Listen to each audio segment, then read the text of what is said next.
Isang mapagpalang umaga naman sa ating ngayong lahat mga idol o mga kajagwar. Yan. Dito naman tayo ngayon sa ating area of responsibility. Pero dahil po tayo ay inaantok, kaya kailangan natin init ng ating mga ugat-ugat sa ating katawan para mabuhay yung ating mga ugat-ugat at mawala yung ating antok. Yan.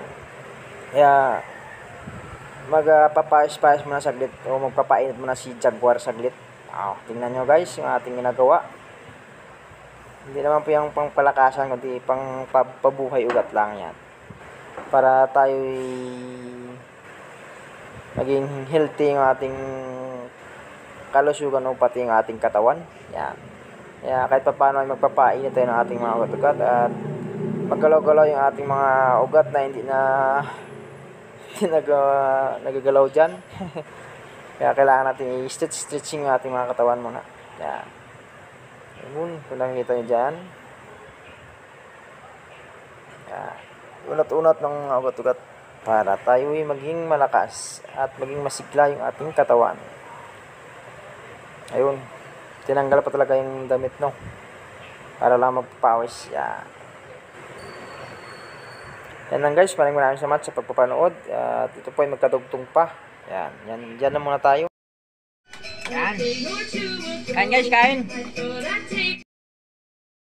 At dito na nga tayo guys sa ating bahay. Nakauwi na po tayo galing sa ating trabaho. Kaya nagutom. Nagutom po si Jaguar. Kaya tamang-tama yung ating ulam ay puso na nilagang puso ng saging at sinawsaw sa bagoong na may sili. Yan.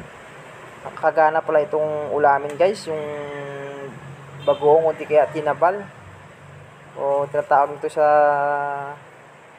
tinabal o bagoong. Hindi ko alam sa Tagalog, sa English. Yan. Masarap pala yung to. Sausawan yung bagoong sausawan ng puso ng saging. Yan.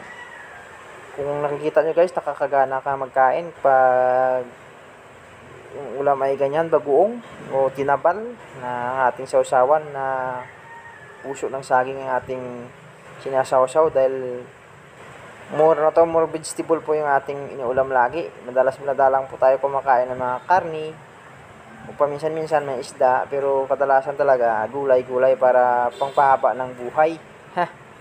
Kaya kailangan natin lagi magpagulay-gulay muna tayo lagi guys para maging masiklay at malusog yung ating katawan. Dahil ang mga meat o mga karni ay hindi naman po makapagbigay ng magandang kalusugan sa atin. Dahil yan po ay kadalasan nakukuha yung bad cholesterol.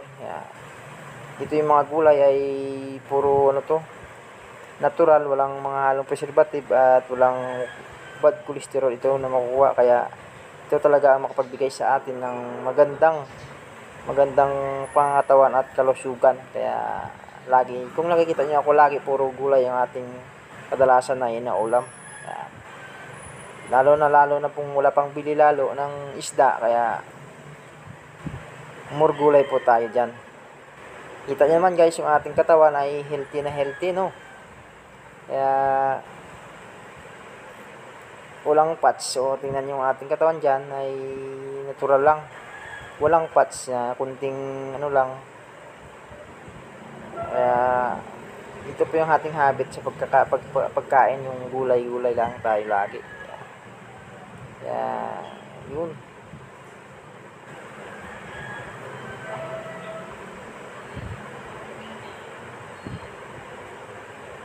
Kaya maubos yung dalawang platong kanin dyan pag ito ang ating ulam, bagoong at saka bagoong saka gulay o di kaya puso ng saging.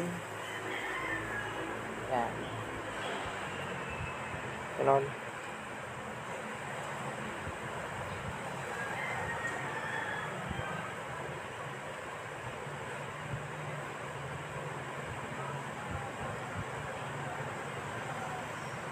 Yan guys, yung puso ng saging napakasarap at napakagana sa iulam o isawsaw sa bagoong o sa tinabal.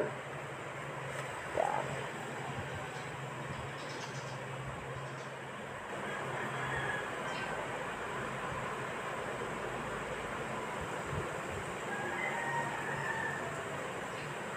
Saka hindi na gumagamit tayo ng kutsara. Dahil mas masarap daw kumain pag kinakamay ang pagkain. Dahil nakakagana.